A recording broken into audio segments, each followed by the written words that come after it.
there everybody, and a very warm welcome to the Hungaroring just outside the capital city of Budapest for this, the 8th race of the 2014 International GTOpen season. 40 minutes of action around the twists and turns. Home of the Hungarian Grand Prix will take us through to the mid-season point of what's been a great year of racing so far.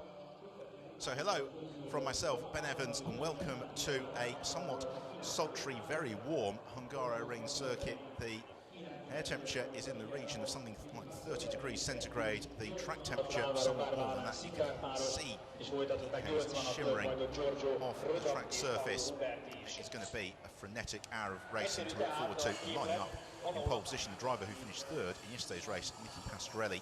Showing the front row of the grid with him is Daniel Zampieri, alongside Roman Avlanov and the SMP Russian Bears Ferrari. They are in pursuit of their second victory of the season. It's the sister car that takes GTS pole, Jose Perez Icart, also Vaslav Maliev. Very potent pairing, provided they don't spin up away their chances. They have had one or two incidents this season. The driver had one or two incidents in yesterday's race. Francesco Castellacci with Ferrari. Thomas Fleur, potential dark horses for a triumph today. The same goes for the Lechner Racing Mercedes SLS, started by the incredibly rapid Austrian Thomas Jaeger. Thumbs up from Jaeger as he readies for the off. He shares the third row of the grid with Nicolo Schiro in the Valorba course Ferrari.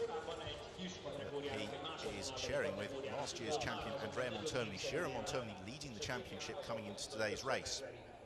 With the early season championship pace setter Maxime Soulet, the Solsat Racing Team Corvette has failed to finish the last three races. No points in Jerez and a late race retirement yesterday. The driver who shone in Jerez was Michele Rugolo. He will be looking to repeat that podium finish over the next hour of action. Third on the GTS podium yesterday was Daniel Karwitz and Dennis Rotera. Karwitz stepping into the car for the first time this weekend, and the ADAC GT Masters champion immediately on the pace. Getting faster as the season has gone on. Giorgio Roda at the wheel of the AF Course Ferrari alongside Paolo Ruberti, the pair of them finishing second in yesterday's race outright. Ditya Patel then, who starts in the Team Nova driver Audi. The Indian driver stepping up from the ADAC GT Masters, steadily getting well acquainted with the pace of that car. So starting from 12th on the grid, the Ombra Racing Ferrari of Alan Sickart and Alvaro Barber, victorious in the first race of the weekend, despite the pressure in the late stages from Giorgio Roda. A car that surely will be on the top step of the rostrum for too long. It's the Orlando Sport Porsche in the hands of Matteo Beretta and Joel Comathius. So the cars get fired up, the grid begins to clear, and the spectators here at the Hungaroring ready themselves for the rolling thunder of the International GTOpen. So row 1, Nicky Pastorelli and Daniel Zampieri. Row 2, very rapid Jose Perez Icart and Francesco Castellacci. Row 3, Thomas Jaeger and a flying Nicolo Schiro. On to row 4, Maxime Soulet needs to get that car home in the points. Michele Rugolo would like to be back on the rostrum. Daniel Karwitz and Giorgio Roda should climb from the 5th row. The same goes for Alan Sickart and Ditya Patel. Be disappointment for Matteo Beretta on 7th row alongside newcomer to the championship Fabio Mancini. And then starting from the very back of the grid is Diederik Schittoff in a new to him car for yesterday's race. The normal race car that Schittoff and co-driver Arch Hamilton compete in, unfortunately was involved in an incident during free practice on Friday. The V8 Racing Team driving their spare GT1 specification car over from the Netherlands overnight Friday night. It arrived 2 hours before the race started yesterday, and the team very quickly working to get the car converted into GTOpen specification. They did that. Hamilton Schittoff able to take to the grid. So if you're new to the International GTOpen, to explain what we've got to look forward to over the next 60 minutes, the race has a mandatory pit stop that comes between 40 and 60% of the race distance, and the way that success is equalised is that pit stop has a minimum time that the drivers who have finished on the podium in the preceding races get additional time added to that pit stop, which means that the performance balances out over the course of the race weekend and over the course of the season. There are two classes: the Super GT class, which is substantially for GT3 cars with some modifications, which is also for pro driver lineups, and then the GTS class, which is for GT3 specification cars with Pro-Am driver lineups. The cars run on control compound Dunlop tyres. That has been one of the talking points of this weekend. The temperature really peaking today. It was reasonably cool on Friday, not as warm as expected. First race on Saturday, the sun really come out to play today. Get in touch with us during the race on Twitter. Then do use the hashtag GTOpen to get in touch. We'll pick up your comments and questions during the course of the commentary this afternoon. It's great to be hearing from so many of you already over the course of this weekend, and do join in the discussion.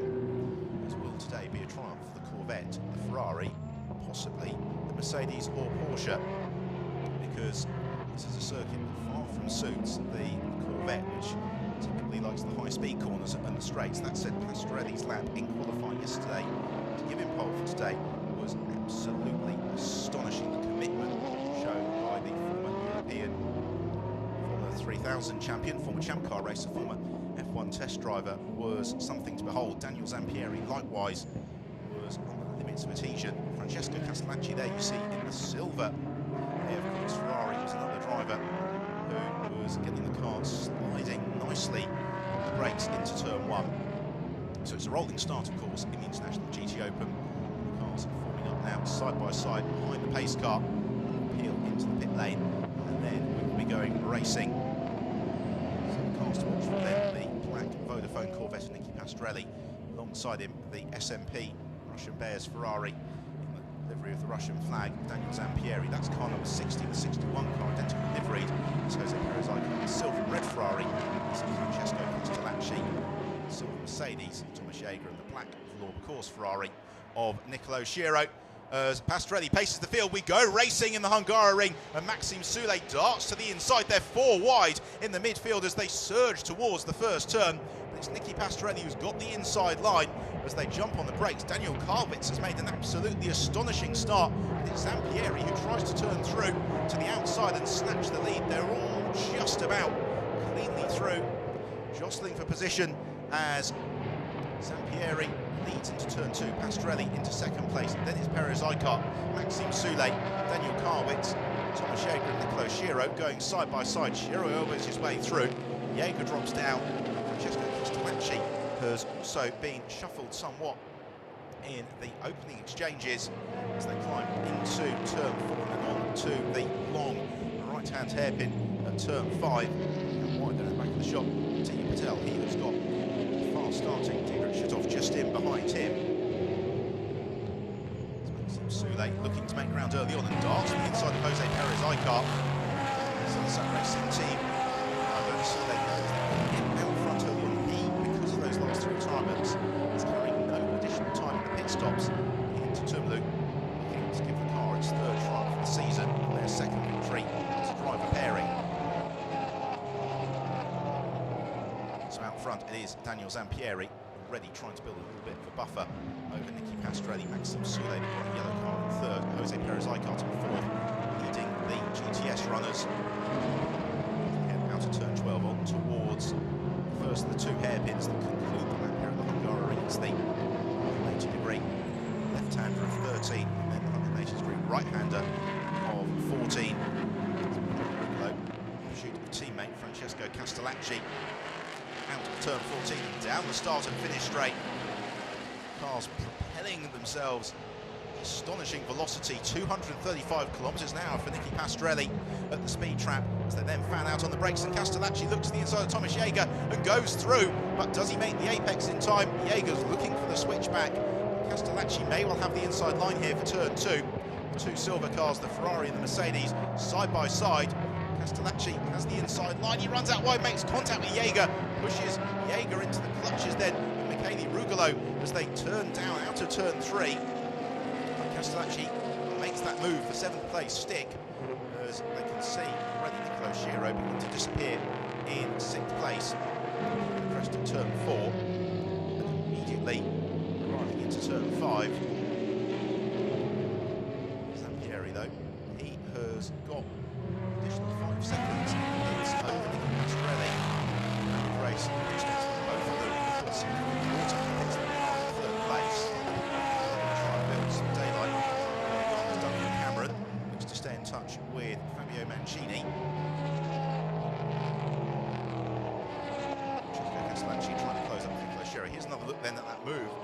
Jaeger braking precariously late there. Castellacci saw the gap to the inside. Crucially, was able to maintain momentum into turn 2 again. Desperately late on the brakes. Jaeger had to turn in, but he found the silver 458 inside him. Did well to withstand the pressure from Michele Rugolo. There is the Orlando Sport Porsche and Matteo Beretta. Trying to jump clear. Giorgio Roda and Dia Patel. And they've got Dietrich Schittoff as well, closing up onto their tail as through over the line to complete the second lap. Daniel Zampieri leading the way. Daniel Karlwitz looking very feisty in pursuit of Jose Perez Icart, and then Nicolo Schiro, the 2012 Open champion, in 6th. And Schiro has been so impressive this year in the way that he has been getting steadily faster with each and every round. He's learning so much from experienced teammate Andrea Montermi. He was flying during his stint in yesterday's race. He was in fine form in Jerez, and again today in his early stages really showing strongly. Pressurised Karlwitz, and he needs to, because he's got Castellacci, Jaeger and Rugolo closing up onto his tail. Ferrari, Michele Rugolo in pursuit of the silver Mercedes SLS of Thomas Jaeger, then just dropping back slightly from Castellacci. Very rapidly reached that gap over to Schiro.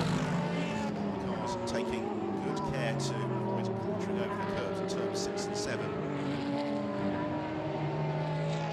get the car launched on the suspension as Karlwitz running in 5th position, trying to chase down Jose Perez Icart as the pair of them do battle for the lead in the GTS class. So we've got a super scrap for 3rd place, because really it is encompassing something like 6 cars, because Perez Icart, the former Spain champion, who is taking the turn to chase Maxime Soule. There is Perez Icart's teammate on the right of your shot. Vyacheslav Maliev, the driver on the left, is Roman Planov, who will take over at mid-race from the current race leader Daniel Zampieri, the former Italian Formula 3 champion, former GTS champion as well in the International GTOpen back in 2012. Zampieri sets the fastest lap of the race thus far as Jaeger defends from Michele Rugolo, who looks to the outside at turn 1. Drive the switch back into turn 2. The pair of them absolutely bumper to bumper, and Jaeger covers the inside line. Rugolo looking to the outside, Jaeger to outbrake himself, slither wide, missed the apex, but Jaeger, far too experienced and classier driver to fall into that trap. And Rugolo has to regroup. Where next he will challenge, maybe into turn 5. So it's there this weekend, and certainly into the chicane at 6 and 7. Rugolo swarming around the tail of Thomas Jaeger's car. Jaeger doing exactly what he needs to do, which is stick to the racing line and make Rugolo do all the hard work. Particularly as the drivers took the race yesterday, is maintaining and conserving the Dunlop tyres. And while they want to get involved in these early race scraps, they've also got to have in the back of their mind that to a slightly quicker pit stop is not to change all the tyres. That could be absolutely key in the late stages. So Zampieri and Pastorelli separated by 1.5 seconds. It's the same deficit back to 3rd place man Maxime Soule. He has got Jose Perez Icart though on his tail. So I'm making a switch across to GT racing.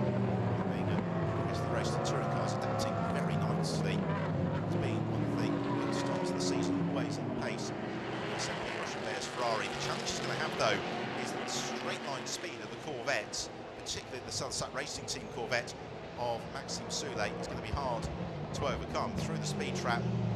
It's a 235km run from Soule to 132. Perez Icart as again Rugolo looks to challenge Thomas Jaeger.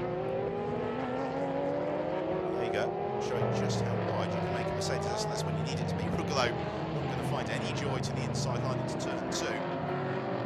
As the car stops in plenty of time, there's the apex. Rugolo continues to be frustrated. A pair of them fight over 8th and 9th place. They're dropping back. Second place man Francesco Castellacci. Matteo Beretta in 10th. Not too far adrift either. So just moving the Ferrari around, doing everything he can to try and phase Jaeger to making a mistake. Jaeger. Everything that he needs to do.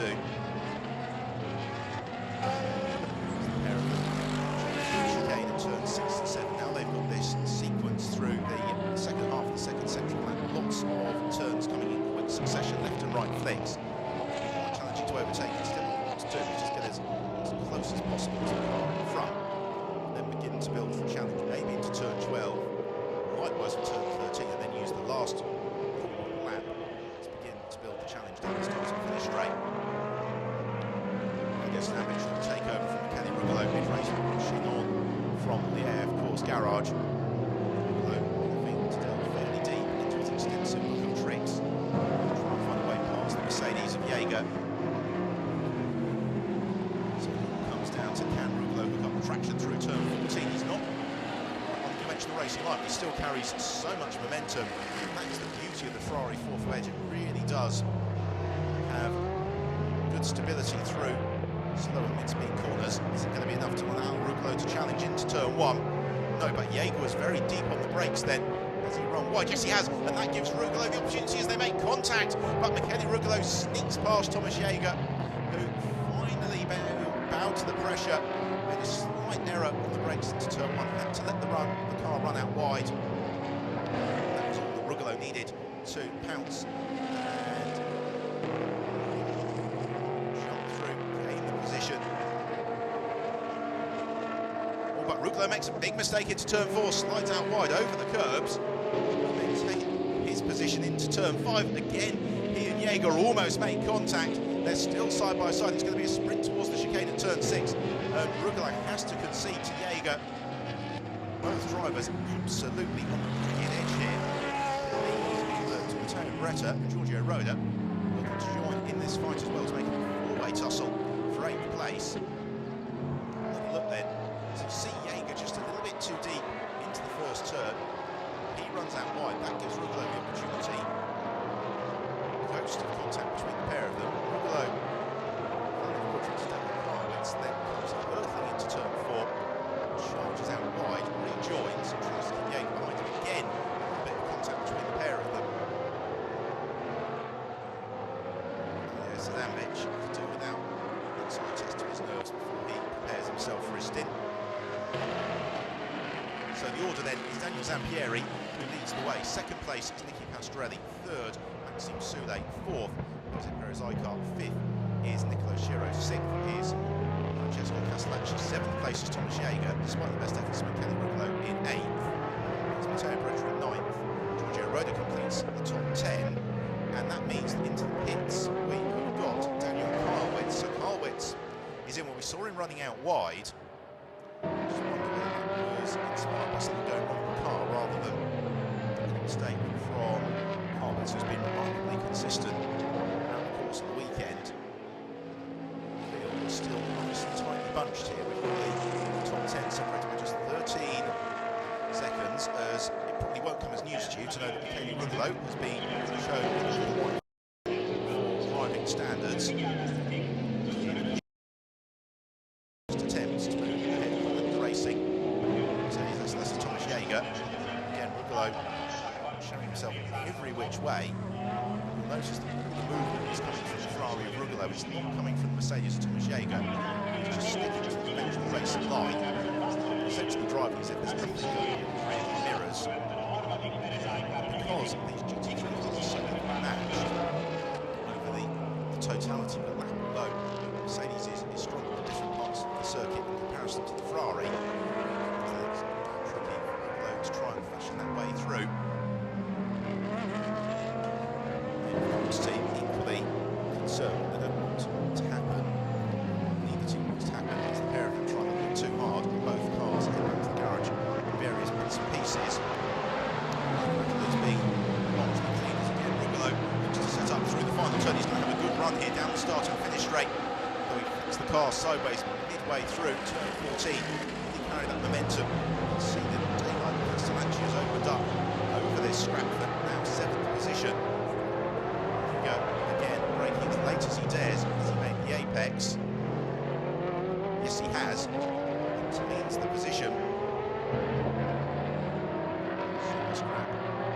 This one at the inside the top 10. Then in the field, still Daniel Zampieri leads his under a second clear of Nicky Pastorelli. Maxime Soulé, very strong third at the moment. Perez Icart in fourth. It is the battle for the lead then between Zampieri and Pastorelli. The roles reversed from yesterday because if you didn't join us, Nicky Pastorelli in the second half of the race put together an absolutely remarkable performance to stand the pressure from Zampieri to claim the final spot on the race podium and the Super GT class victory. Now it's the turn of Zampieri to see what Pastorelli can throw at him. Almost a quarter of the way through the race here. Drivers having to treat their stint as a sprint race almost every lap, like a qualifying lap, right on the limit of the car's potential, but at the same time making sure they don't overexert their double tyres. They don't overheat the brakes, because that has been another big concern this weekend. Here is yesterday's race winner then, Alan Sicart, in pursuit of Diederik Schittoff in V8 Racing Team's spare car's converted GT1 specification Corvette. Tries to look at Daniel Zampieri just cruising on the curbs as he continues to lead out front. Don't forget, if you'd like to get in touch with us, do so on Twitter, hashtag GTOpen. We'll be happy to pick up any of your questions during the course of the race as Perez Icart coming back onto terms here with Maxime Soulé. The real challenge for the Corvettes is going to be grip in the latter stages of the race, because the cars spectacularly quick in a straight line consistently. Faster than the Ferrari behind. The Ferrari then is far better suited to the lap really through the mid and low speed corners. So Maxime Soulé, experienced driver, Belcar champion, twice victorious already this year. Those drums coming in autumn out of the Nürburgring. Simon Katzberg victory with License to Tumlu, co-driver, a pair of them left the second ranked event of the season, really looking for a challenge on the championship. Then the finishes in Jerez due to transmission failure that not finished yesterday. So they have now got a lot of chasing to do over the championship leader. The course car of Nicola Schirra and Andrea Montermini. They've got Ramsey and Pastorelli snapping their heels also. Zampieri and Mavelon very much in the mix as well.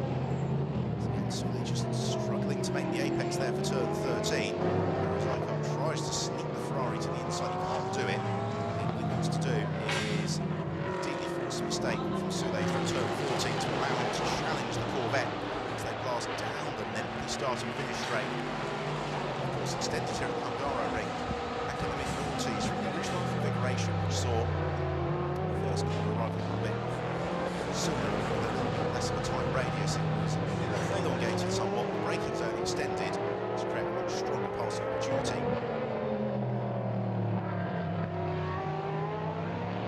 And now Perez Icart begin to apply the pressure here to Maxime Soulé out of turn 2. Swooping downhill through turn 3, you can see as well Nicola Schirra, Francesco Castellacci are joining into this battle as well. Schirra headlights ablaze, flashing his headlights at Perez Icart.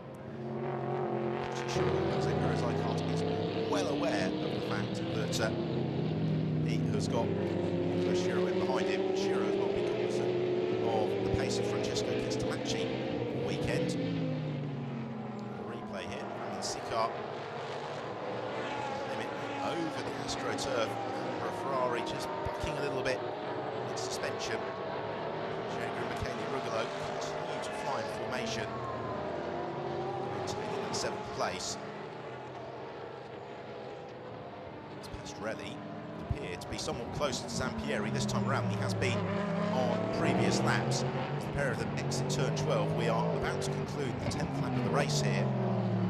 There has never been any daylight between the two race leaders, both Zampieri and Pastorelli having very strong junior single-seater careers before making the switch across to sports cars. Certainly, in terms of raw talent, more than abundant potential to have succeeded in Formula One. Now they're really showing their true pace as Pastorelli just shows himself the inside of Zampieri as they hit the brakes into turn one. Then we have the gap, some 6 seconds back to Maxime Soulé, who has Eichhardt launching to the inside, and Jose Perez Eichhardt somehow gets the car stopped on the apex. But Soulé may well propel himself back past as Eichhardt tries to keep it side by side on towards turn two, elbows his way to the inside of Maxime Soulé and gains the position. Brilliant manoeuvre that from Jose Perez Eichhardt, catching Maxime Soulé a little bit by surprise and then pulling out all the stops completely sideways to get the car stopped for the apex so that Soulé couldn't quite perfect the switchback manoeuvre. It means immediately now Maxime Soulé has got the black course Ferrari of Nicolo Schiro up in pursuit. Francesco Castellacci very much in the mix as well. So the big question though is, has Jose Perez Eichhardt got the pace now to away from the Corvette? Essentially able to possibly put himself back past on the start and finish straight next time around. Corvette jinking through turns 8 and 9. We've got the flowing left-hander of turn 10, slightly tighter right-hander of turn 11. This short straight, about 2/3 of the way around the lap, into the heavier braking zone for turn 12, and that is a potential opportunity for overtaking. So Nicolo Schiro treating as such. Here's another look at it, and Perez Eichhardt saw Soulé's braking early, just launched the move to the inside, just about prevented the switchback from Soulé, and determined to keep his foot in.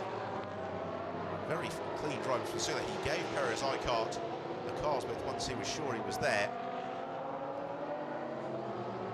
Tulu recognising that Soulé had to give way on that occasion, but certainly as this race will unfold, you would suggest that Isaac Tulu was a little bit quicker. Václav Melev will take over from Jose Perez Eichhardt. The two leaders, Zampieri and Castrelli, they have both got additional time to overcome in the pits, and they're currently 7.2 seconds clear of Jose Perez Eichhardt, and that's going to leave Roman Vlanov, who takes over from Daniel Zampieri, and Miguel Ramos, who takes over from Nicky Pastorelli, with quite the chase to take on in the latter stages of the race. Only a handful of minutes away now from the window opening. Third race distance here at the Hungaroring, and it's Daniel Zampieri who leads from Nicky Pastorelli. Pastorelli is as close to the tail of Zampieri as he has ever been. And Pastorelli launching over the curbs. Oh, when Michele Rugolo and Thomas Jaeger make contact, and Jaeger crashes into the tyre ball. And that's such a pity that wonderful battle has ended in retirement there, almost certainly for Thomas Jaeger. Rugolo, we didn't see the start of that, we just saw the contact at the end of it. A great shame, because the pair of them were giving us some super entertainment. Pastorelli going to be close enough maybe to Zampieri to challenge into turn one at the end of this lap. Last time around, Pastorelli was 2 kilometres an hour faster than Zampieri in a straight line at the speed trap. Zampieri though hooks up the car very nicely out to turn 14. Pastorelli though closing in pursuit. He's not quite near enough to challenge. You can see Pastorelli, the car just squirming on the tyres as he gets it slowed down. Turn one, there is Thomas Jaeger, who at the very least is going to be able to bring that car back to the pits. It's good to see, and hopefully that broadside sideways impact into the tyre wall hasn't actually done too much by way of damage to the Lechner Racing Mercedes. Mario Prosciutto will get to have his stint in the second half of the race. So there is the recovering Jaeger. Daniel Zampieri has now got Pastorelli showing himself to the inside of almost each and every turn. Jaeger rightly moves aside, allows the battle for the lead to pass, and also means that Zampieri doesn't have to worry about Pastorelli looking to challenge to turn 6. And this is a complete role reversal from the second half of yesterday's race. Now, can Zampieri, though, withstand the pressure from Pastorelli in quite the same way? Pastorelli was pretty much able to ignore Zampieri behind him. Talking to Pastorelli after the race yesterday, Nicky was saying just how enjoyable he found the wheel-to-wheel dicing here at the Hungaroring, because the overtaking opportunities are at a premium. You really do have to start to move several laps in advance, thinking about where you're going to position the car, where you can maybe face your rivals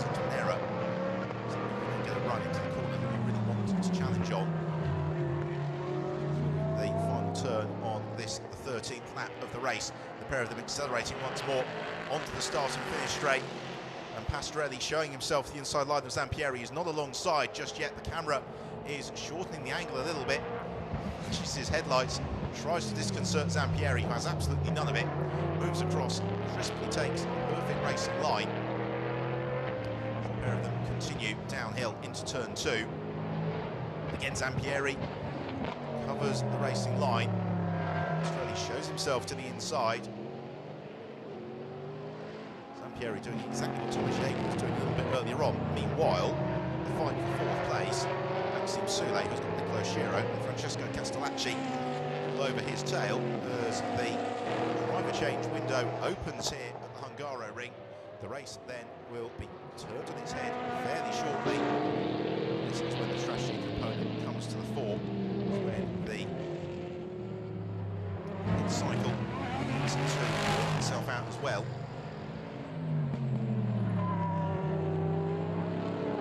Australian Zampieri still absolutely nose to tail. Zampieri using a little bit more of the road than maybe he'd have liked on that occasion. He's the Pastorelli. He's now within 0.4 of a second. 25 minutes of racing. The two cars so evenly matched. Pastorelli again just looks to the inside of Zampieri into turn 12. No way through there. There's a gap of about 7 seconds. Then back to Jose Perez Icart in 3rd place, 4th place, Maxime Soule, Nicola Shiro and Castellacci right on his tail.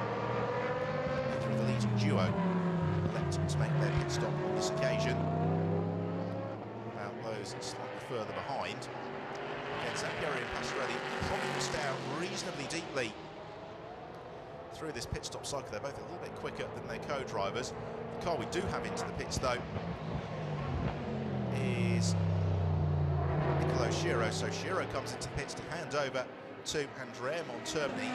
The pair of them though carrying a maximum 45 second handicap as a result of their accumulated success in the previous races. It's going to make an overall race podium and class podium a very big ask indeed for Montermini. He's going to have just under 34 minutes with which to try and achieve that. Zampieri and Pastorelli continue to up their pace. Giorgio Roda is also in to hand over to Paolo Ruberti. Ruberti, who has finished on the class podium on several occasions. Cesar Nico, the Portuguese GT champion, takes over from Mattia Patel. Surprisingly, those driver combinations with the quicker second driver pitting in nice and early. Duncan Hamilton's also come in to hand over to Matt Griffin. Zampieri and Pastorelli barely fit a sheet of paper between the two cars as Pastorelli within half a car length now. Zampieri coming towards the latter stages of this 15th lap of the race. Is Pastorelli going to be close enough to challenge? Not into turn 12. Zampieri though moves across and takes the corner maybe a metre earlier than he absolutely have wanted to, just to make absolutely certain that there is no way through here for Pastorelli. The pair of them uphill out of turn 13, round the final hairpin, through to the conclusion of the lap. Again, Pastorelli so menacing in that Corvette, beautifully turned out car, immaculately prepared, immaculate performance now as he again shows himself to the inside of Zampieri into turn 1. Pastorelli far too experienced a driver to take any unnecessary risks about going for a manoeuvre this early in the race, particularly as he knows that Miguel Ramos should emerge from the pits 5 seconds ahead of Roman Mavlanov by the time the handicaps have worked themselves through. So in 3rd place it's Jose Perez Icart, 4th Maxime Soule, 5th Francesco Castellacci, Kelly Rublo is 6th ahead of Matteo Beretta in 7th. Shit off it is in 8th place Fabio Mancini. I didn't know if his pit stop yet. Climbs up into 9th place, the very experienced veteran Italian driver Mancini. Great to see the Easy Race team out on the grid this weekend. Looking to score a top 10 finish. The race is still very much in the balance because we've got a lot of cars that we haven't seen at the front of the field during this first half of the race, with the quicker pro drivers taking over for the second half of the race, and that is when we can start to see them climbing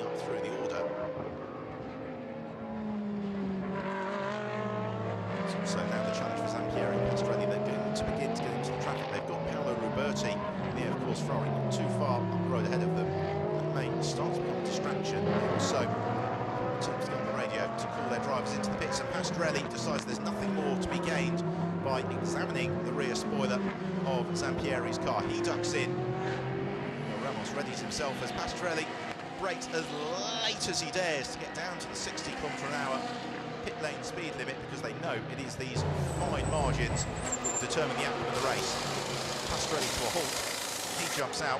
Ramos gets in. It's a new set of front tyres. Corvette, the rears appear not to be. In fact, it looks like they are going to change the rear tyres as well. So a completely new set of boots for Pastorelli. It means that Daniel Zampieri is now out clear on his own. And we get a sense here as to whether or not Zampieri's pace has been influenced a little bit by Pastorelli clambering all over his tail. Zampieri also got the hair in the shape of Paolo Roberti to chase down just ahead of him.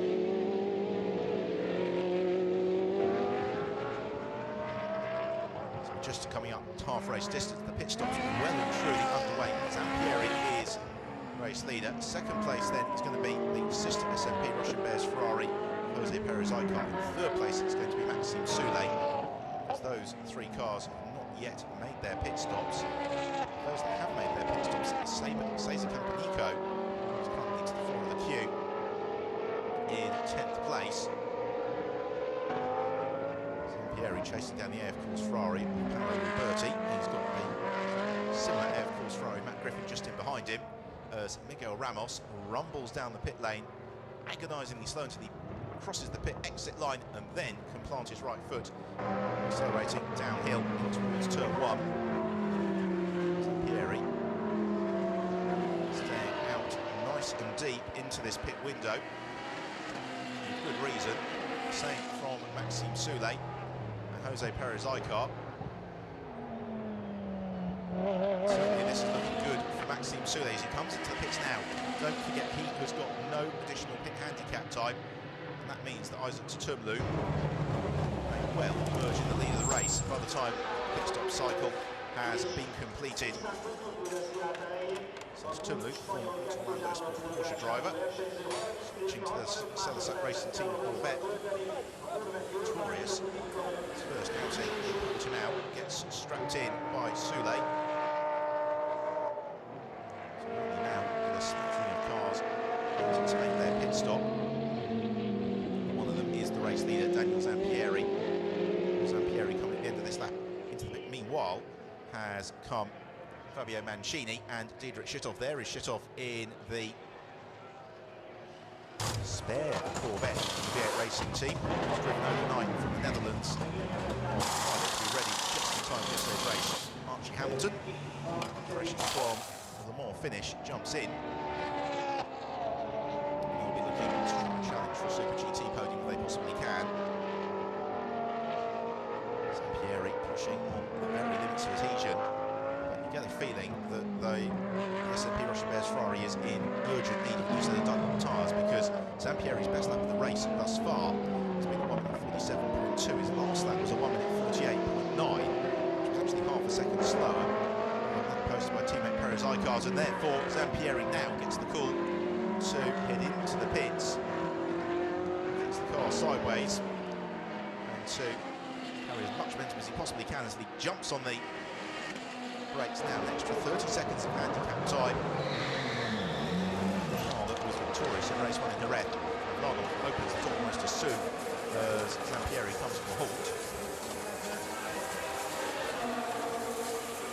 Doesn't look as if we're going to get new tyres on the SMP Russian Bears Ferrari. So here is Miguel Ramos then, the racing Corvette. Where is he going to feed out into the ceilings by the time the pit cycle is complete? Well, essentially the car that he's racing is the one of Mavlanov that's currently static in the pit lane. Turn 6 and 7 then for Miguel Ramos. It's about half a lap away from concluding the lap, and that would make me suspect that Mavlanov should emerge ahead of the Corvette. Here is Isaac Tutumlu. I think at the conclusion of this lap we'll get a pretty strong sense that Tutumlu, of the cars that have made their pit stops, is going to be to the fore of that queue as he climbs out of turn 13 now into turn 14. It's the conclusion of his 18th lap the race.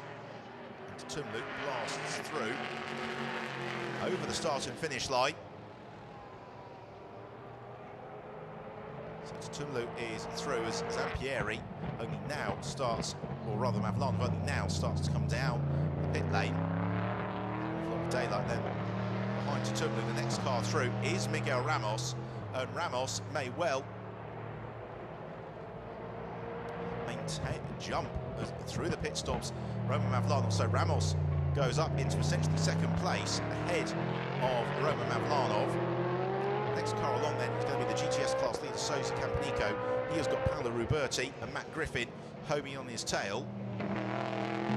Still though waiting to come into the pits, Jose Perez Icar, who does so now to pass over to Vladislav Maliev.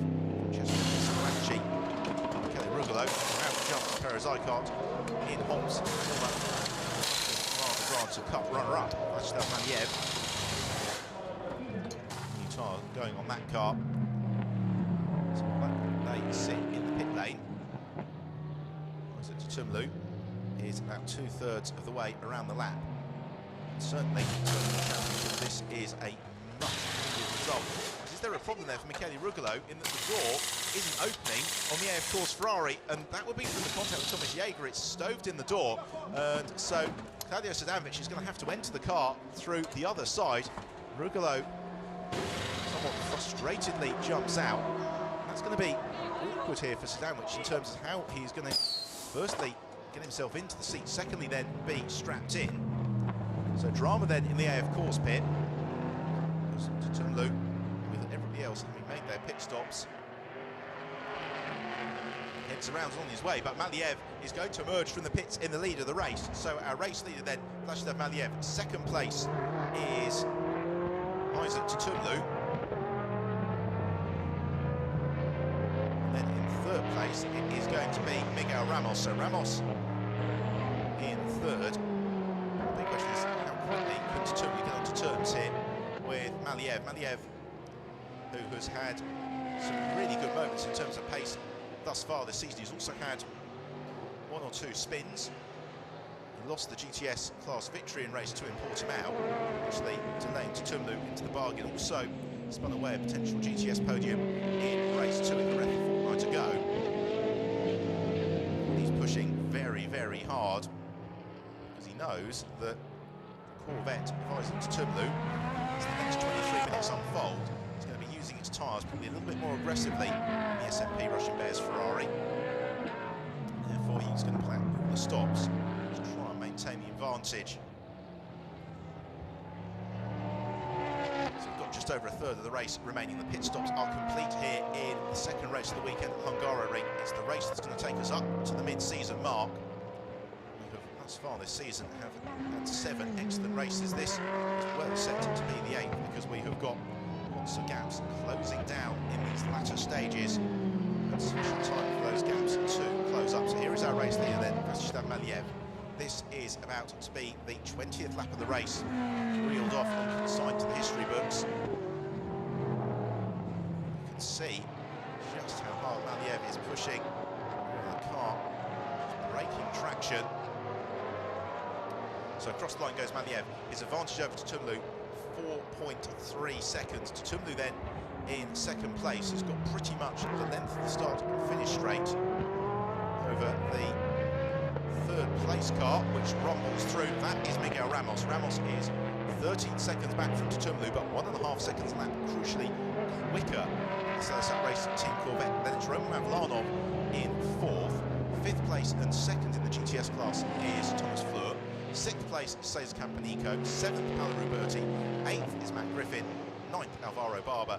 And 10th, Andrea Montermini. That top 10 separated by 37.6 seconds. But crucially, the two quickest cars in the race, Alvaro Barber and Andrea Montermini. Montermini just setting the fastest lap. So to Tumlu hunts Maliev through the first sector of the lap. To Tumlu 4/10ths of a second quicker. Both of them being caught significantly by Miguel Ramos.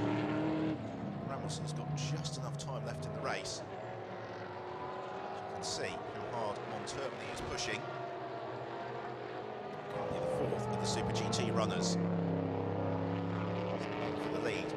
Maliev and Tutumlu. Lights ablaze then, rising Tutumlu. Had so much bad luck during the course of 2013 as pulling off out of the race is Claudio Sadanovic. It's a real pity for Sadanovic. Maxim Soule, which is on from the SRT garage as his car potentially is going to be challenging for the lead of the race before too long. But this is going to be an absolutely nail-biting finale because across the line goes Maliev. He offers us a 1:50.7 to Tutumlu, a 1:50.0, but crucially through the lengthy sector 2, Maliev is faster than Isaac Tutumlu as Andrea Montermini looks to make the move. Now Alvaro Barber for 9th place and does just that. Montermini is flying here. He is 4 seconds a lap quicker than the race leaders. So, as ever, it's kind of the golden rule of the International GTOpen: do not discount Andrea Montermini.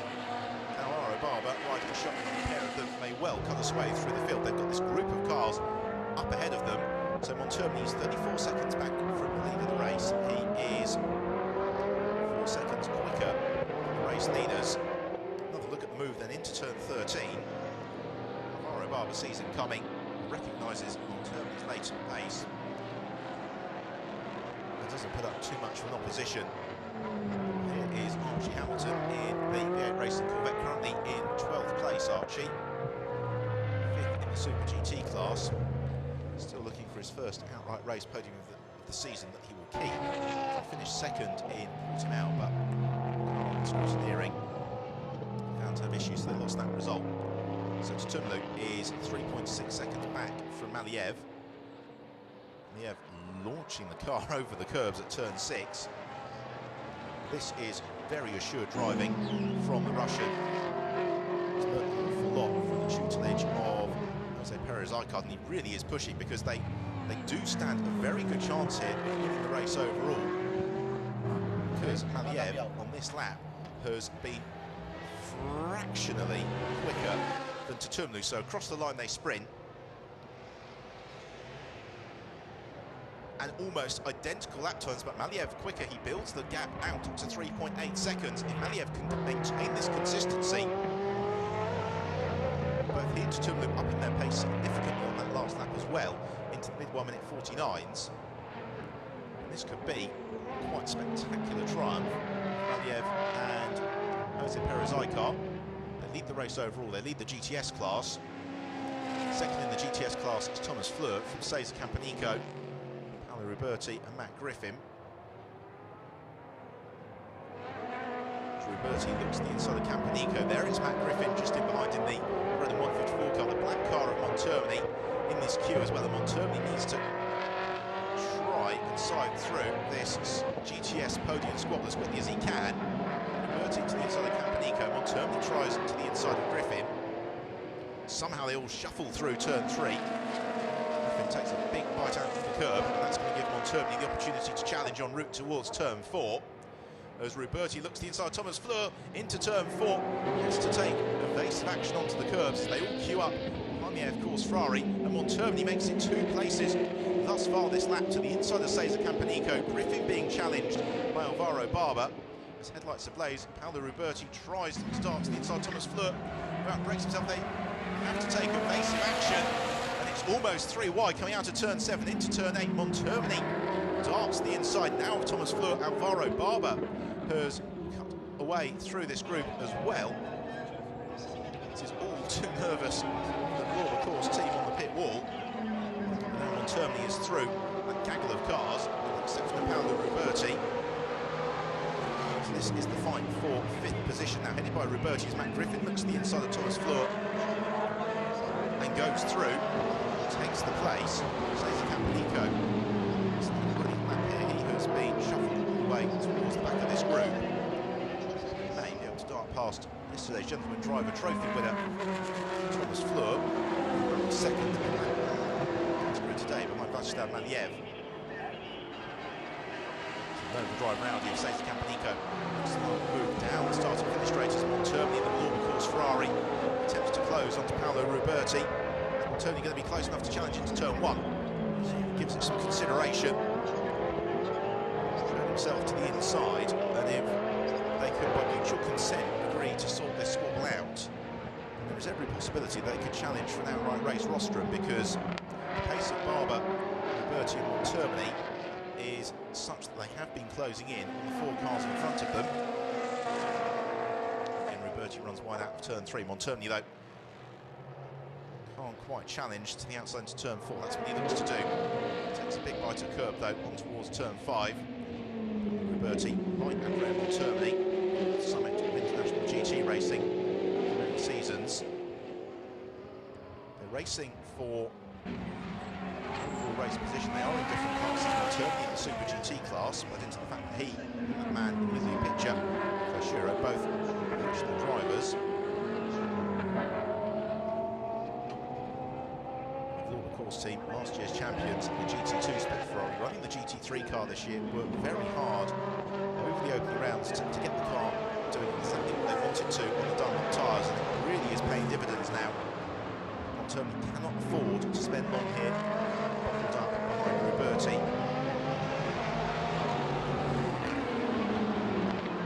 Through turn 13, then they come. Montermini again trying to force the error from Roberti. They climb in towards turn 14. Roberti's do is slither wide if he possibly can, so he can get the run into turn 1. So out of the final turn they come. There's Alvaro Barber, yesterday's race winner. The racing Ferrari is the scrap for second place as well in the GTS class. Montermini, is he close enough to challenge? He jinks to the inside of Paolo Roberti. Has he got the car stopped in time? Not quite, but he may be able to get the switch back here as Roberti gives Montermini racing room. Montermini's got the inside line as they accelerate towards the downhill left-hander at turn 2 again. Montermini brakes very late. Finally, he has made the move stick on Paolo Roberti. Beautifully judged manoeuvre that from Montermini.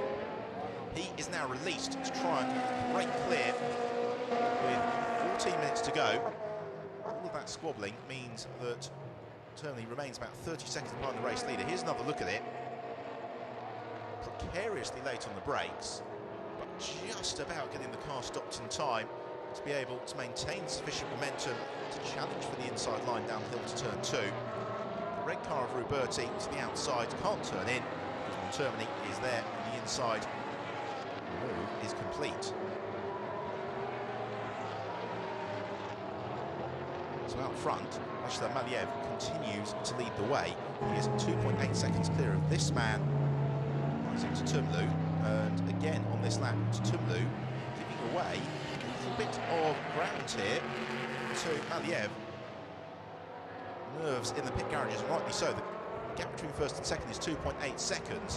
What they both need to worry about, though, is that Miguel Ramos is again a second a lap faster. He's only 7 seconds back here from Isaac to Tumlu, so Miguel Ramos eating away at the advantage of the race leaders. In 4th place, it's Roman Mavlanov in the sister car to the one that we're watching at the moment. He's some 24 seconds off the lead and being caught hand over fist by Andrea Montermini. I think Montermini's going to run out of laps here to get on the podium, but he may well claim 4th in the third in the Super GT class. Now the race becomes a high-speed game of chess. There's Maliev, just flicks the car sideways on the inside of turn 5. He is absolutely on the limit of adhesion, as is the fight for 6th and 7th between Paolo Roberti and Alvaro Barber. This also the squabble for 2nd place in the GTS class. Yesterday, overall and GTS owners went to the Ombra car, the red, white and blue machine of Barber. Roberti has triumphed in GTS winning this year. He would very much like to finish clear of Alvaro Barber. Turn 5 on towards the chicane at 67. They've got Matt Griffin as well, really large. Cameron shooting a trip to the GTS roster after what has been reasonably trying first half of the season for them. 12 minutes to go. Montermini driving away from this scrap. We've got a race packed with intrigue here, because we have got a battle between the 2 leaders seesawing away. We've got this frenetic fight for 6th position. We've got the cars in 3rd and 5th place chasing down those in front. It's a three-way squabble amongst the Ferrari 458s for the last 2 spots on the GTS rostrum. Says Kamika, the Nova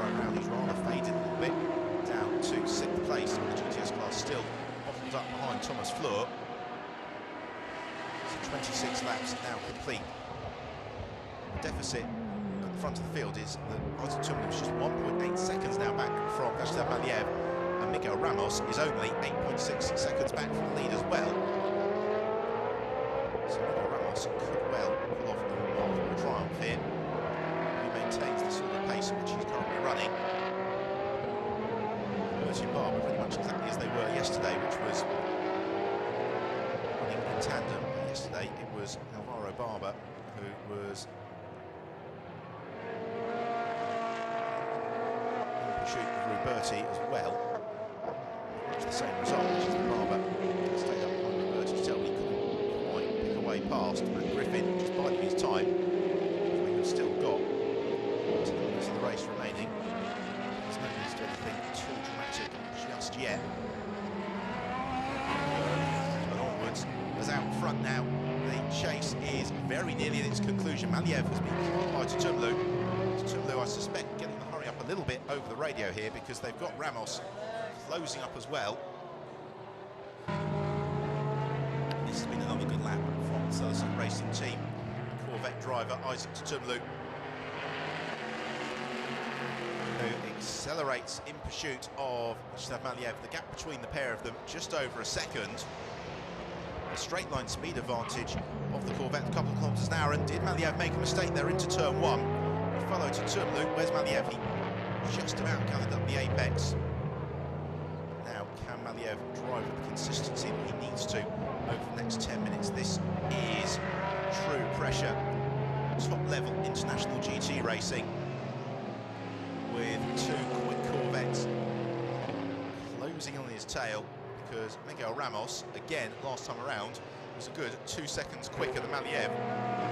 So if Tumlu doesn't make this move, I would say within the next lap and a half, then Ramos will be up on their tail, provided Miguel still got the pace in his car. While Roman Vlanov slithers wide, and that allows Andrea Montermini through into 4th position. I suspect that's probably as high as Montermini is going to climb, because he's 23 seconds back from the race leader Vyacheslav Maliev. Although he's 3 seconds quicker than Maliev. Depend really entirely on the extent to which this leading trio engage in battle in the late stages, because what we have seen throughout the history of international GTOpen racing here at the Hungaroring is that it can be very challenging to overtake. You get queues of cars beginning to form up, particularly now we're deep into the race. The Dunlop tyres will be somewhat second-hand. The 3 leaders now comfortably within the same camera shot. We had a dramatic finale in yesterday's race. This one arguably trumps it. The 2 Corvettes stalking the Ferrari of Vyacheslav Maliev. Maliev, though, driving absolutely superbly. This is a brilliant performance. Maliev hitherto his best in the GTOpen, but the gap comes down ever so slightly, 1.2 seconds separating first and second, but that is enough of a buffer. Maliev, he doesn't need to overexert himself from there. Again, he's just twitching on the brakes into turn 2. Tumlu eating away. There is Icar, thumbs up. Nervous thumbs up, and with good reason, because the 3 leaders now separated by just 5 seconds. They have got Andrea Montermini closing in on their tail very rapidly as well. Maliev into turn 5 there, just taking the apex a little bit earlier than he needed to, I'd suggest, which means that he's beginning to consult his mirrors, maybe rather more than he ought.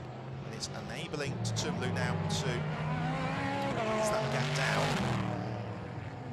But it's Ramos who is the real wild card here, because Ramos is already through the first sector, 3/10 quicker than the 2 cars in front of him. It's Tumlu and Maliev setting identical sector times through sector 1. We're coming to the conclusion of sector 2 very shortly, as Tumlu further eaten into Maliev's advantage. Head on toward, no, identical sector times as well. And Ramos is half a second quicker, so already Ramos 9/10 of a second quicker, just 2/3 of the way through this lap than the 2 cars in front of him. There's 6.5 minutes to go. The nerves are absolutely jangling here. The garage is, oh, and Maliev goes around. Maliev spins away the lead, just trying too hard, coming out of turn 13. rear of the car, kisses the Armco barrier. He continues on his way in third place. He maintains the lead in the GTS class, but he had driven absolutely brilliantly for 20 minutes. Eventually the pressure paid on him. Let's hope he's not picked up any damage to that car. A bit of trim flapping in the breeze. Look there, the rear bumper ever so slightly detached. Well, some of the aerodynamic pieces fall from the rear of the car. But he only lost 8 seconds on that lap. It's a crucial 8 seconds when he slips to third. He's now got a 12-second advantage over Montoni. Here we see it again. Just plants the right foot, the rear of the car, breaks traction, kisses the Armco. Maxime Soulé. Anxious moments, hoping that Maliev wouldn't collect Tumlu, but this is far from settled because Ramos has been absolutely flying. It depends really on Tumlu's got anything left in his back pocket. So here is Miguel Ramos, already twice victorious this season at the Nürburgring in Portimao. Slightly muted weekend in Jerez, but the Hungaroring, circuit where he's had success in the Corvette previously. Is really closing on to Tumlu, 7/10 of a second faster than Tumlu through the middle sector. As behind, Roman Mavlanov has been caught and passed by Alvaro Barber. Barber has also found a way past Ruberti, as has Matt Griffin. This then is the scrap for 5th position. Plenty of squabbling abounds. And how did this all unfold? That was just really nice driving for Alvaro Barber, somehow squaring off the exit of turn 7 to pounce to the inside of Mavlanov. Matt Griffin was looking for a gap that was never really there, so he has to hold station as the quartet accelerate out to turn 13. The completion of their 30th lap of the race. Out front, the gap between Tumlu and Miguel Ramos, just 1.3 seconds, 4 minutes remain. Through the first sector, there's not much to choose between Tumlu and Ramos. It's the middle sector where the V8 Racing Corvette just appears to have a bit more traction as Griffin launches to the inside of Roman Mavlanov. He couldn't draw alongside on the brakes. Mavlanov just about maintaining 6th position. Griffin will then look to the inside into turn 2. Almost outbreaks himself. He challenges around the outside. Griffin finding the traction where really there should be none. Roman Mavlanov sticking pretty firmly to the racing line, driving a wide car. So there's nothing Griffin can do. Kicking up the dust though, Mavlanov is really slowly, particularly into turn 4. Means that Ruberti and Griffin are able to swarm on his tail. Into turn 5. Again, Griffin looking for the manoeuvre possibly. Chicane turn 6. This is where Barber snuck through a lap ago. Looking to replicate the same manoeuvre, and he almost does so. Mavlanov, wise to it though, covers across, snaps into line for turn 8, and then swoops out of turn 9. You can see the advantage that immediately Alvaro Barber has pulled out over the dicing Mavlanov and Griffin. Meanwhile, it's no to tell that the lead of the race, and Isaac Tumlu has been caught here by Miguel Ramos. They go into the penultimate lap of the race, and is Ramos going to make the move for the lead down into turn 1? Both cars looking for their 3rd victory of the season. They're side by side on the brakes. Tumlu left it too late. No, he hasn't. Brilliantly judged by both of them, but they're side by side out to turn 1, on towards turn 2. It's Tumlu to the inside. Ramos, though, trying to squeeze him, tightening the angle for turn 2, and he's through. Miguel Ramos takes the lead of the race with just a lap and a half remaining. Now, what, if anything, has Tumlu got by way of response? Ramos has been absolutely inspired during the course of this stint. He has overcome a 25-second pit handicap as well. Tumlu, though, staying with Ramos, trying to maybe pressurise the error from the Portuguese driver. Meanwhile, Roman Mavlanov still has got Matt Griffin swarming every which way. Paolo Ruberti joining in as well.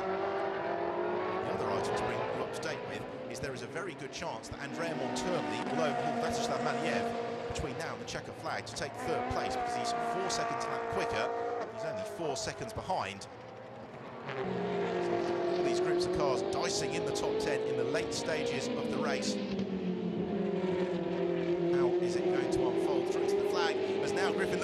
inside line of Mavlanov into turn 6. Mavlanov, though, assertive in defence once more. And then looks to come back for the inside line for turn 8. Mavlanov not having any of that, having lost the position to Alvaro Barber. On to go. Here is the replay then of that move, the lead. Ramos around to Tumlu. Despondency for Soulé. So we follow the cue as there's a change now for third place. Andrea Montermini moves clear of long-time race leader Vyacheslav Maliev. Maliev, after that spin, is still in command of the GTS class. And again, a big moment at turn 13, and that was all the invitation that Andrea Montermini needed. Montermini, a quite electrifying drive once more from the Italian. As Griffin has found a way past Mavlanov, so remember Mavlanov slips down to 7th place. Paolo Ruberti looks to take his turn. We're into the final lap of the race. Still, there is anything that could happen as our race leader Miguel Ramos has built now a 2-second buffer over Isaac Tumlu. This has been the drive of the season from the V8 squad of Pastorelli and Ramos. They judged the race absolutely to perfection. And Ramos really flying. He likes this circuit, it goes well here. He has steadily hunted down that battle between Tumlu and Maliev, making the move with just a lap and a half remaining. And now, en route for his 3rd victory of the season in the International GTOpen as we hit the halfway point of the season. Miguel Ramos and Nicky Pastorelli. Through turn 12, just 2 corners to go for Miguel Ramos, but we have seen cars all weekend struggling. Both turns 13 and 14. There is Pastorelli. Face absolutely set in stone, fully concentrated on ensuring that Ramos negotiates the final turn safely, which he does. He now just needs to plant his right foot. He accelerates through and takes the checker flag. A fantastic victory in the 8th race of the season for Miguel Ramos and Nicky Pastorelli, to the delight of the V8 racing team. 2nd place goes to Isaac Tumlu and Maxime Soulé, and a quite stupendous 3rd for Andrea Montermini and Nicolo Schiro. They get within 10 seconds of Ramos at the flag. 4th place in victory in the GTS class goes to Vyacheslav Maliev and Jose Perez Icart. 5th, 2nd in GTS class to Alvaro Barber. 6th to Matt Griffin. 3rd in the GTS class for he and Duncan Cameron. And then 7th place is going to be a sprint to the line, but it is Roman Mavlanov and Daniel Zampieri. Paolo Roberti, Giorgio Roda in 8th. Thomas Fleur, Francesco Castellacci in 9th. And Cesar Campanico and Kia Patel complete the top 10. What an absolutely brilliant race here in Hungary. Wonderfully close dicing in the first half of the race between Pastorelli and Daniel Zampieri, and then the second half, the gaps being chased down. The handicaps working beautifully. So victory then for Miguel Ramos and Nicky Pastorelli. 3.4 seconds at the line over Maxime Soulé and Isaac Tumlu. 3rd place for Andrea Montermini and Nicolo Schiro. Andrea also setting the fastest lap of the race. 4th and GTS class win for Vyacheslav Maliev and Jose Perez Icart. 5th for Alvaro Barber and Sicart, there 2nd in the GTS class. And then 1st GTS podium of the season for Duncan Cameron and Matt Griffin. An excellent 6th ahead of Roman Mavlanov and Daniel Zampieri, Giorgio Roda, Paolo Roberti, Thomas Fleur, Francesco Castellacci. Real disappointment there for Thomas Jäger after the early race. Contact with Michele Rugolo had also meant that Claudio Sadanovic wasn't able to go much further after he took over from Rugolo. So in the championship, it now swings back in favour of Pastorelli and Ramos. They lead at mid-season by just 2 points from Schiro and Montermini. 3rd and still very much in contention, Zampieri and Mavlanov. And certainly Maxime Soulé should not be discounted. So what have we got to look forward to then for the rest of the year? Well, in a fortnight's time, we will be at Silverstone on the Grand Prix circuit. That then leads into the summer break before everything reconvenes at Spa in September and is on to Monza and the circuit to Catalonia, which will bring the curtain down on, if it's anything like the first half of the season, an absolutely classic year of racing in the International GTOpen. The championship has rarely ever been tighter. We have been treated to some thoroughly entertaining races, and today was no exception. So last year's championship runners-up, Ramos and Pastorelli, go into the mid-year in the the lead of the championship. Will they be there in another 8 races' time? Now the opportunity for Ramos to acknowledge the applause of the marshals and crowd here at the Hungaro ring. Mark Ferme for celebrations with the V8 Racing Corvette team. I think they would have thought victory today was a long shot, but Pastorelli absolutely overjoyed with his performance. And the performance of the co-driver Miguel Ramos. Driver pairing really working absolutely beautifully.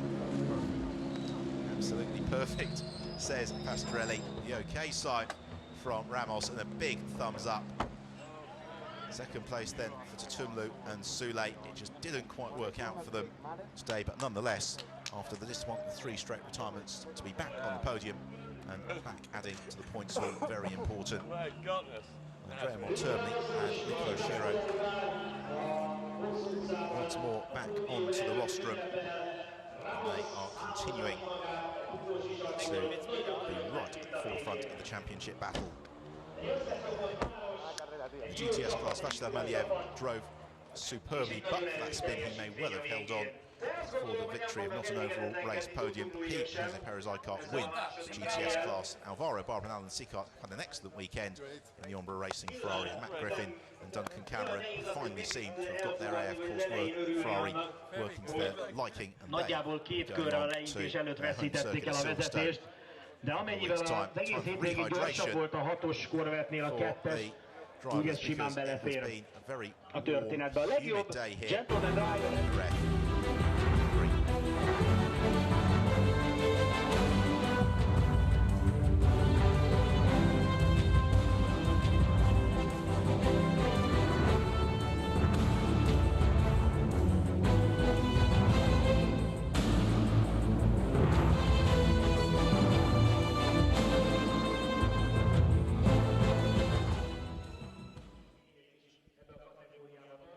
Pastorelli, Miguel Ramos, very nice victory here in Hungary, not easy. Perfect result. It was even better than we expected. With the penalty seconds we expected maybe a podium, but we had a good first stint and a just fantastic second stint for Miguel, and couldn't be better than this.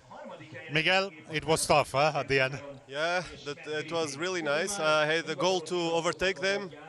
I think everything went perfect. I don't remember a race like this. Well, 2 years ago it was also quite tough. And 2 years ago it was tough. I was trying to the others not to overtake me, and this year was different. I was overtaking, so it was even greater. And championship reopened. Yeah, I haven't seen the standings yet, but it should be good. So we are for Silverstone. We will be confident. Thank you guys, well done. See you on the podium. Delighted, Pastorelli and Ramos then. So let's take a look back then at all the action from the second race here at the Hungaro ring. It was Nicky Pastorelli who had pole position. He to lead in the early stages down towards turn 1. Daniel Zampieri in the SMP Russian Bears Ferrari Inspired found traction to the outside as Daniel Colwitz also made a very quick start. So Zampieri made the early running. Pastorelli, Sule, Perez Icart. Francesco Castellacci was in flying form, darting to the inside of Thomas Jaeger before finally making the move stick. Hell into turn 2, and then put Jaeger into the clutches. Michele Rugolo, so Perez Icart to battle with Maxime Sule. Perez Icart able to just about find a Ferrari's width into turn 2. And the SMP Russian Bears Ferrari into a great position by the time the mid-race pit stops work themselves through. Michele Rugolo, Thomas Jaeger had a very tight battle. Rugolo trying every which way to get through, but eventually there was a little bit of contact that sent Jaeger off into the tyre barrier. Well, after the pit stops, it was frenetic stuff as Andrea Monterni in the Lorber course car trying to carve his way through past some of the GTS Ferraris. Once Monterni got some clear air, he chased down the leading group headed by Vaclav Maliev.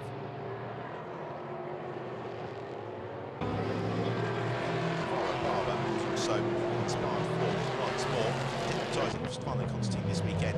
He was flying. Maliev spun out on the lead, promoted Eisen to Tutumlu. He was reeled in rapidly by Miguel Ramos, and Ramos completing manoeuvre into turn 2 to take the lead of the race with just a lap and a half remaining. So it was a third triumph of the season for Miguel Ramos and Nicky Pastrelli, and a victory that gives them the championship lead at the mid-season point. Second place to Tumlu and Sule and Andrea Montermini, with Shiro completing the podium, Vyacheslav Maliev and Jose Perez-Icart victorious in the GTS class. So after a hard weekend's racing, time to celebrate on the rostrum. First of all, our Gentleman Drivers' Trophy winner state, Vyacheslav Maliev, putting in his finest performance of the year to date. So third place for a delighted Andrea Montermini and Nicolo Shiro. It's going to be a real treat to see how they take the challenge at Silverstone to Ramos and Pastrelli. Second place then for Isaac Tutumlu and Maxime Soule. Not quite the victory that they would have hoped for, but nonetheless, after 3 straight retirements, back on the podium and back in the points. And then victory in Hungary for Miguel Ramos and Nicky Pastrelli. Has been a long, long weekend for the V8 racing team. And this is the perfect result to pay back all the work from the mechanics and crew members.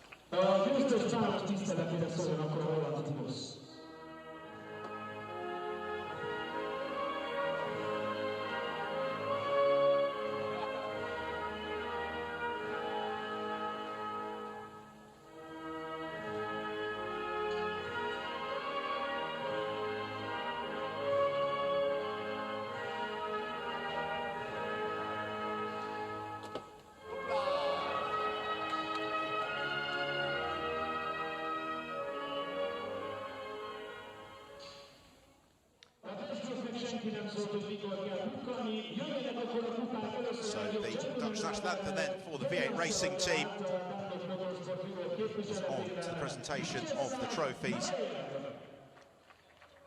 So first of all, Gary Wassel presenting the Gentleman Drivers' Trophy to Vyacheslav Maliev, and the third place trophy for Andrea Montermini and Nicolo Shiro. Of course, team very much in the hunt to retain their international GTOpen crown. Runners-up, Isaac Tutumlu and Maxime Soule. Their third podium as a driver pairing. Miguel Ramos and Nicky Pastrelli, 5th podium of the season and 3rd victory.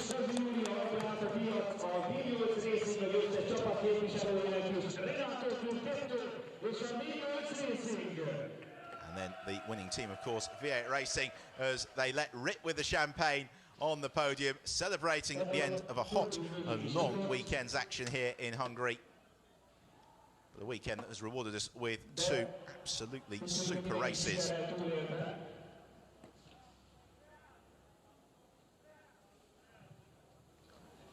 So Ramos and Pastrelli celebrating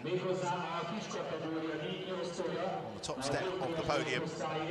And we will then turn our attention to the GTS celebrations once the various champagne fights have been concluded.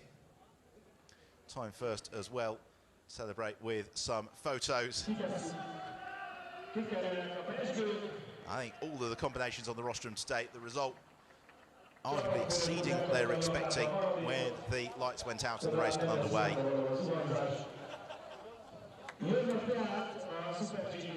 So in the GTS class, Maliev and Perez-Icart victorious, really a result that has been hard earned over the last few rounds. They have had such electrifying pace, and this will bring them right into the GTS Championship hunt, which is every bit as tight as the fight for the overall Super GT crown.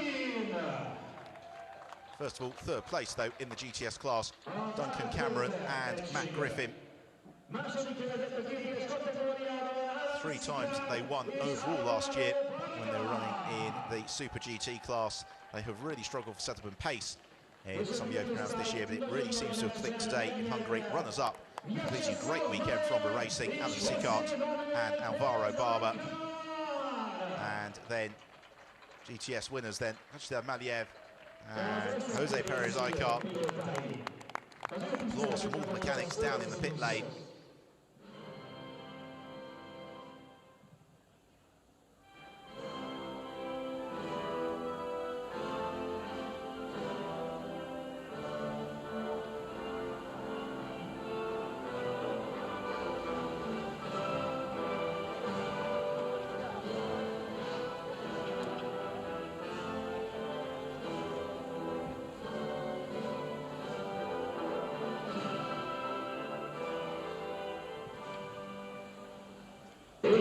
Russian national anthem for the SMP Russian Bears Ferrari team.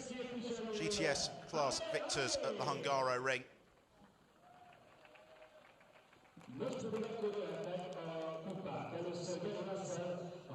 So on to the presentation of the GTS trophies. Third place for Cameron and Griffin. Working very hard for these results. Runners-up, Sickart and Barber. The Umbra team bouncing back from disappointments in Jerez a fortnight ago.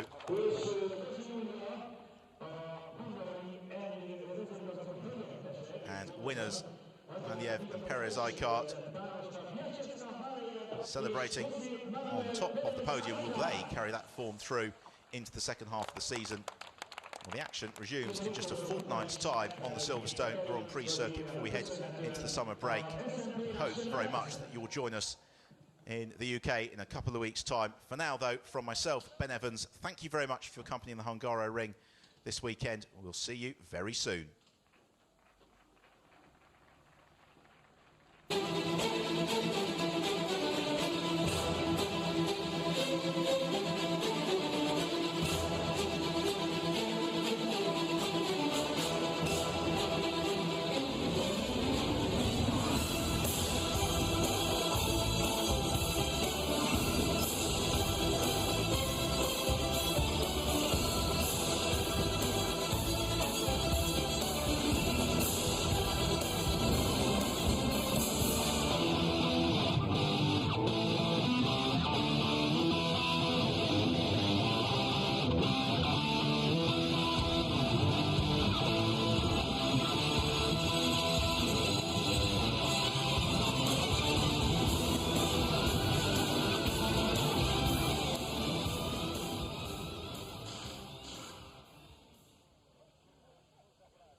Questa guarda